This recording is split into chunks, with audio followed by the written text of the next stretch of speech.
And it's officially time, Larry, for just the facts. Are you ready for the facts of the Niners coming out of this ball game? Sure.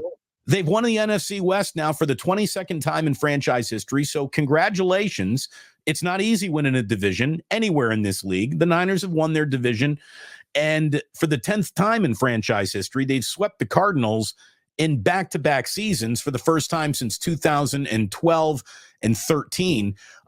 They've done that. They've done the same thing to the Seattle Seahawks, and if everything goes according to plan, they're going to try to do the same thing against the Los Angeles Rams. That would be 2 years in a row of sweeping all your regular season division games, and that's pretty darn impressive. It's the 12th consecutive overall win against NFC West opponents, which is the most since we're in the middle or at the end of peak Legion of Boom, Larry, up in Seattle back in 2002. 12 consecutive overall wins in division. I mean, that's not going on anybody's, headstone, but it's a big deal. That's significant. Well, and, you can't control the division that you play in. The Niners of the 80s played in one of the worst divisions of all time. The Rams had some good years there, but the Saints perennially were bad. The Falcons were worse. So, you play the division you play. It's a down year for their division this year. Some years, though, but then you look at the Rams and you say, well, the Rams might be playing as well as anybody in the NFC, right now. And I think that Ram-Niner game is going to be very, very challenging. It will be, to be honest. So Rams are playing a lot better than the first time these two teams met.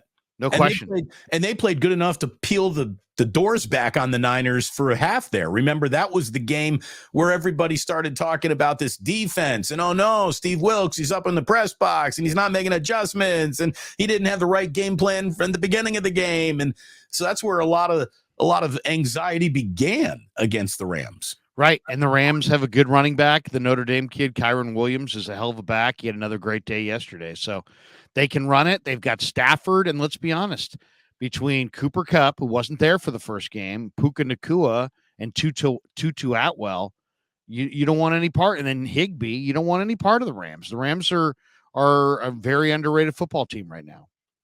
By the way, my call to Brushless was a little hint to take that down, Larry. You didn't take the hint. Take him down.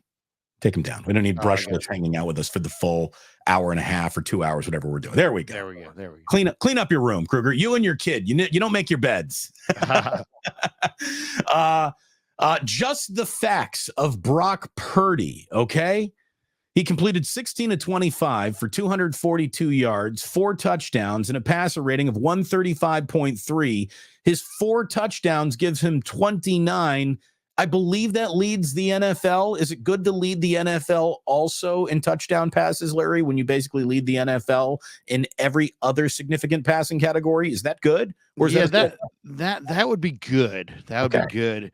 And to me, what was the most impressive part is that Purdy is just constant. The people that said he was dink and dunk, the people said he was captain check down, once again, judge the book by the cover and then never decided to read any of the pages within. Purdy is always looking down the field. He's always looking to attack downfield. He'll take the check down if it's there, but he doesn't want to take the check down. And if anything's open down the field, he's going to attack. He's a very, very aggressive quarterback. Again, as I said earlier, I don't even think it was the A game, not just on the defense, but times on the offense. I mean, I think the Niners went out there and scored a season high playing better than average, certainly decent football, but I didn't think that was like peak Niners when we think of all the games played and all the plays and all that brings them to wherever they go this year. I don't know how much we're going to reflect on this Arizona game. They had to handle their business, and they certainly did. And that brings us to Christian McCaffrey. Just the facts, Larry. Christian McCaffrey, 18 carries, 115 yards, a touchdown on the ground with 5 catches on 5 targets for 72 more yards and 2 scores, 2 touchdowns in the air. His 20 total touchdowns this season are now the second most touchdowns scored by a player in franchise history. Jerry Rice had 23. in 1987. And so while Brock is absolutely matching precedent of past quarterbacks who've been given MVP, I'd like to bring up that touchdown statistic, because before the MVP was consolidated into one vote from one governing body, multiple bodies used to vote on NFL MVPs.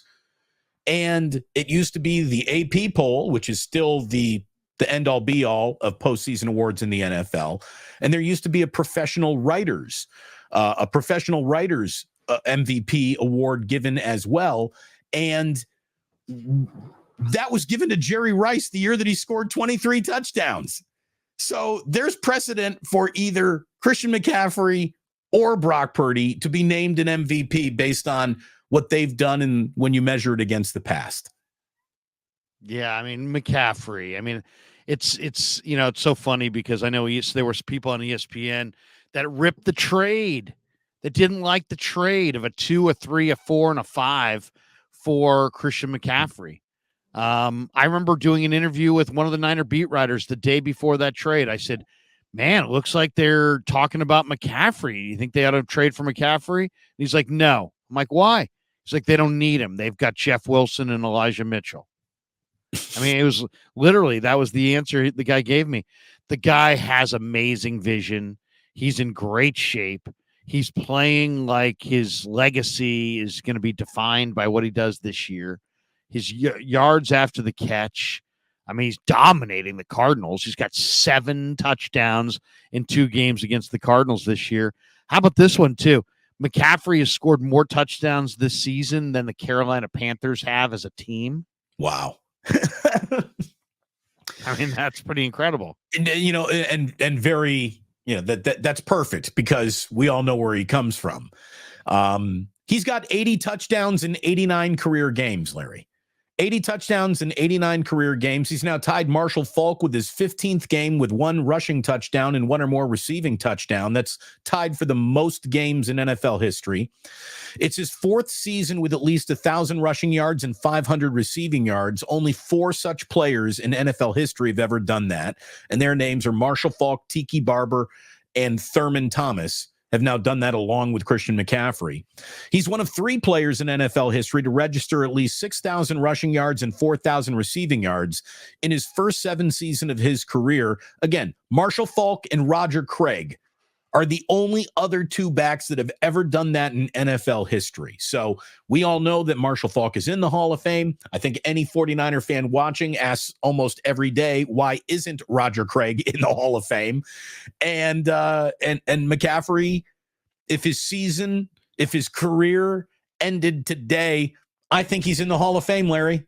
I really do. This guy's been amazing since the day he stepped foot in the league. There were 2 sort of dip years as he was recovering from injury around bad Carolina Panther football. And, he's been extraordinary. He's really been extraordinary.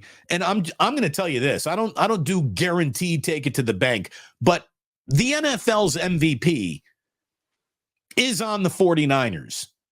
And it's either Brock or McCaffrey. And the one guy who gets it is going to be the other guy who didn't get it is going to be thrilled for the guy who did, because they both understand what they mean to this offense. You had Brock lobbying for Christian McCaffrey to be this league's MVP. And then you got Christian McCaffrey up there lobbying for Brock Purdy to be this league's MVP. They got a great culture going right now. And it's even beyond, obviously, those 2.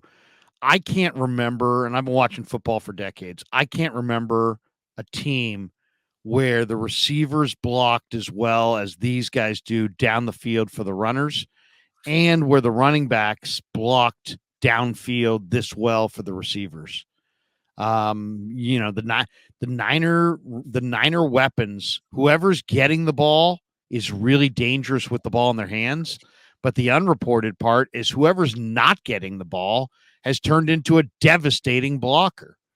Ayuk is devastating. Debo, Kittle, CMC, Juice, Jawan Jennings.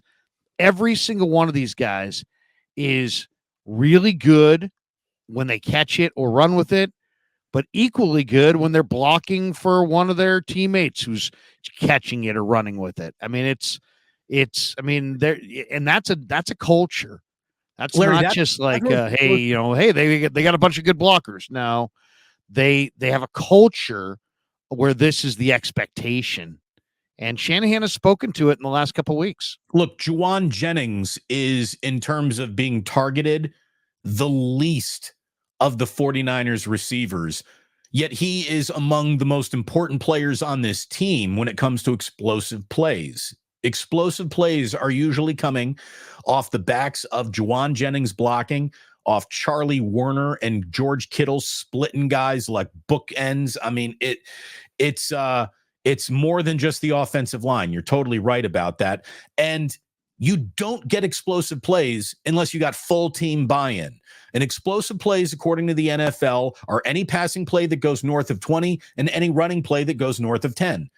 Yesterday, the 49ers had chunk plays of 41, 35, 26, 22, 22, 19, 19, 18, and 17 yards. I include all of those teenagers in there because those were running plays, except one of them was a passing play. But these are plays that you're lucky to have once in a game. Good teams will have one of these and a half. To put 1, 2, 3, 4, 5, 6, 7, 8, 9 measurably explosive plays according to NFL standards into one afternoon of offense, that's when you're going to go about scoring a season high 45 points. I mean, it's so easy for them at times to move the football. I understand, I guess, why some people think that, this conversation about who should be MVP shouldn't be on the Niners because it all just comes so easy. I mean, there is a level of wide receivers being open, tight ends being open that you don't see in other football games. And, it's amazing. Kyle Shanahan, for some people, still hasn't won a Super Bowl, so that means he's not good enough to be respected. But other people will tell you that he's the best coach in football and then go right back to the argument, well, he hasn't done anything yet because he hasn't won a Super Bowl. You can't have it both ways. Kyle is either really good at this or he's not. And he really is. And if you need to see him host a Lombardi trophy before you acknowledge he's really good at this, all you understand is the finish line. You know nothing about the journey. This guy is an unbelievable coach, not just from a schematic, draw it up, find the mismatch standpoint, but like you said, Larry, the culture, the buy-in, the downfield blocking, asking receivers to get physical. This is an ask rarely made in NFL locker rooms, or if it's made, it's then, kind of in one ear, out the other. That's not really what we do. No, you cannot play for the Niners. You can't get on the field unless you have a full buy-in of what Shanahan wants.